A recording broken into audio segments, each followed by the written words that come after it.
Hey all, Dinosa back again for a work of art, episodes 7 and 8.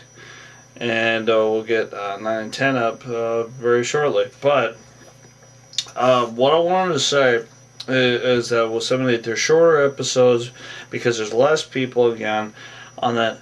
But they're very challenging episodes. One of them is the episode specifically of making a, and we'll start with episode 7, which is making a image or art of your childhood. Now, this is a brutal one because not many people have, or at least most people I know, had memories of the childhood or choose to forget them on that. And then what you have to do is put your mindset back down to a child to get it, on that, to get what they're trying to say is the images of your childhood past. And it's a difficult one for anyone to have, and it's really a one that's designed to eliminate people from these competitions here. But looking over it here is that one of the most interesting was purgings with a unicorn and cigarettes and acid and crack vials and all that. And that was an interesting one because even though in all of her innocence and childhood all this stuff was normal with her, which I did in a sense kind of agree with her, because in some children out there that's absolutely normal. And seeing that stuff is just a normal part of life, so they just think it's something. They're not allowed to touch it on that, but they think it's normal, which is sad, but that's true here. Some of the other ones, and there's actually a couple I wanted to talk about. Miles and Ryan were kind of going at it a little bit because Ryan was saying Miles is a douche, and because Miles was doing art with rubber balls on that, and just as part of his series, so Miles was kind of blowing this up, but on that, but Ryan's art was he took a bunch of cardboard and paper, threw it on trash on the ground, and then put like different pictures up that he did on that. Abby was having a hard time, so what he did is drew a whole bunch of like Nike images, football teams, sports, basketball, and then made a square or rectangular thing. Jacqueline actually shows some potential with doing a tree and then having the tree separated, then having a string of like rubber bands or something, which was interesting. I saw her approach on that. It was a little stretch, but I could kind of see what she was getting at. Those are the ones I wanted to mention overall. And then let me just double check on that. Yeah, that was the only ones that were really kind of noteworthy on that. Oh no, wait, Mark had a cool one. He made a child book of himself, of his life growing up, that is cool. The guy has actually got a lot of skill on that, and to do kind of expose his life like that was very interesting. While everybody else is doing pictures and drawings, he did a children's book. Now, technically, children's books are very hard to do on that. Madonna did a children's book, but let's face the facts here with these children's books, okay? Dr. Seuss was high on Prozac and all LSD when he was writing Green Eggs and Ham, okay? That is known fact. I mean, yet it's one of the most sacred children's literatures there are out there on that. But now ask yourself that how is it those drugs got you into a position where you could actually write that book, Green Eggs and Ham, on that? And it boggles the mind. But then you could kind of see it where then the mind puts your mind in such a position where you could actually pen that down on that. It's very similar to Metallica. When Metallica did their best work, when their drug members were all drunk, high on cocaine and everything else, and then one day they decided to stop and get clean, but their work since the point of them getting clean has nowhere near come anywhere as good as their old work.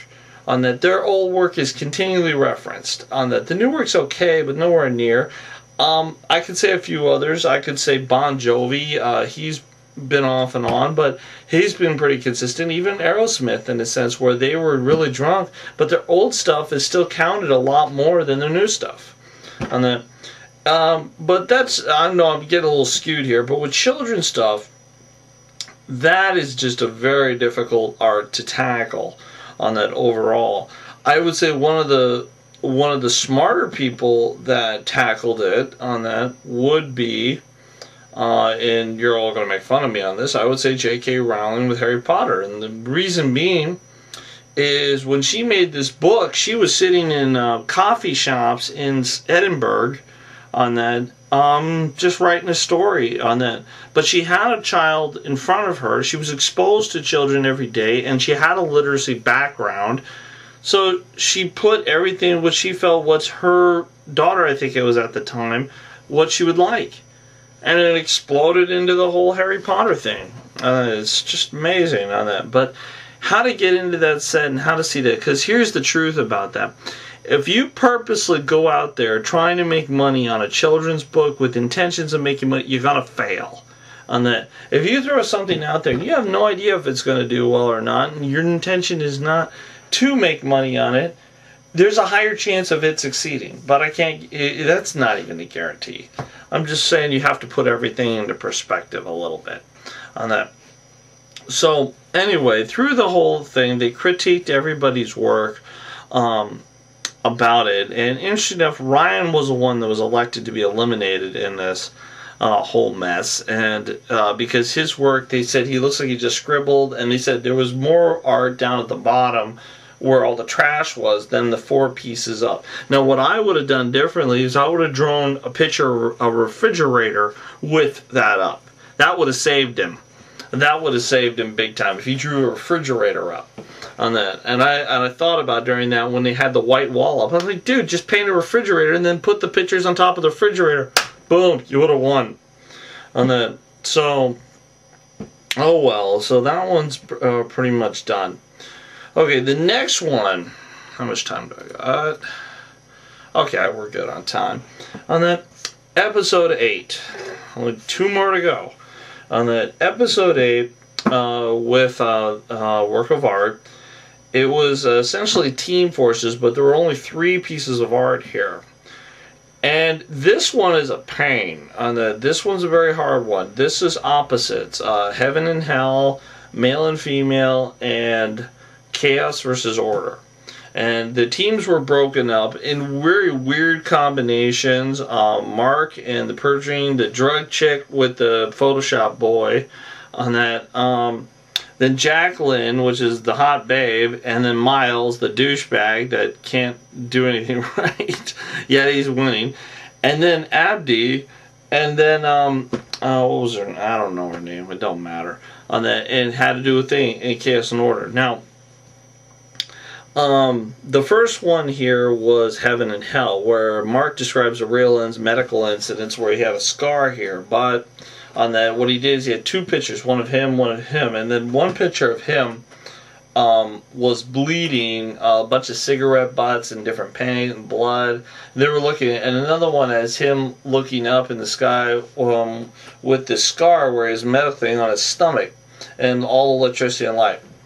They were side by side like this. The problem with that is that's not opposite forces on that. If they were looking at each other in a conflicting manner, or if you just had Mark in the middle, a picture of Mark in the middle and 2 of them together and each of them pulling at him, that would have been opposite forces. That would have been a lot better. And that's something I can add there on that. But that's a little too literal. It's art. Well, who knows on that.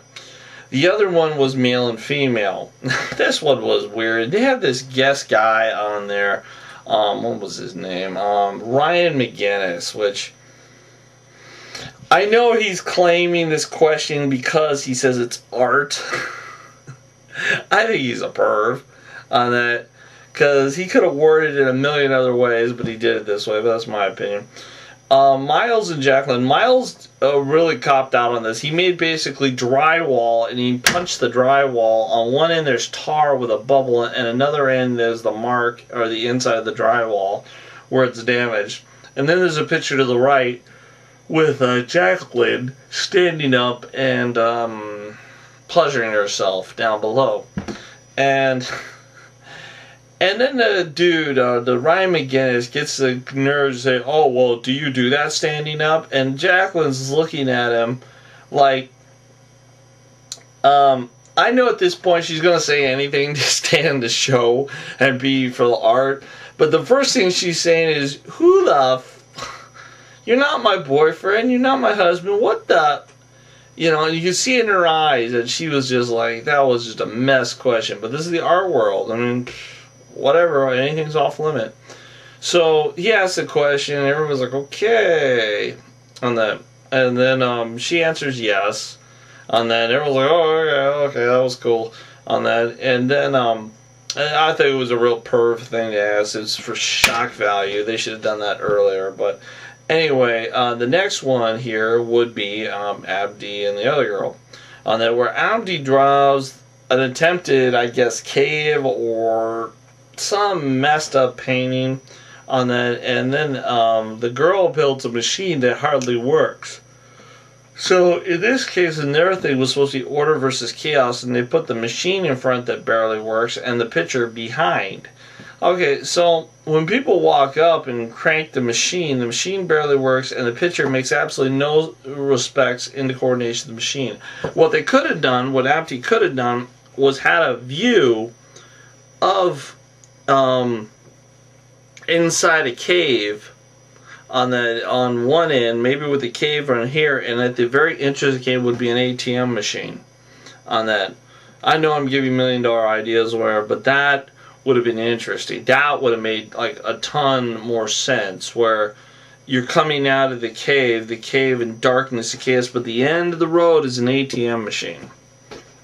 And there's the chaos, the banking system, or the stability. So then again, we put people in offices and our leaders who've been to Yale and they still screwed things up, so go fig.